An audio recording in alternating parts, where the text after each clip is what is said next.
ما عيطوش عليكم. راه في 2009 قمتكم، في 2009 راه تفلى عليكم. خليو شويه الاخلاق السياسيه، نختلفوا معاكم وخليوا الاخلاق السياسيه. هذه هي الرساله ديال عمر. كون كنتو كتقولوا ما قتلتوش عمر احسن تنسحبوا.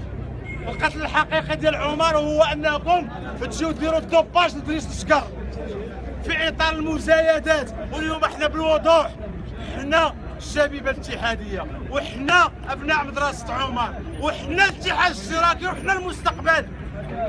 ودريس غادي كما مشاو اللي قبل منه، والاتحاد ما يتباعش كما ما قدروش يباعوه اللي قبل منه. واللي بغى يعطينا العصا مرحبا. هادشي علاش تربينا على العصا في الجامعات وفي كل شيء، ما عندنا حتى مشكله. واللي بغى يسبنا مرحبا، ما كاين حتى مشكله. نتوما كتشوفوا بعينيكم، حنا ما بقيناش كنلوموكم. هادو راه خوتنا اللي مضينا معاهم سنوات ديال النضال، سلخونا على قبلكم.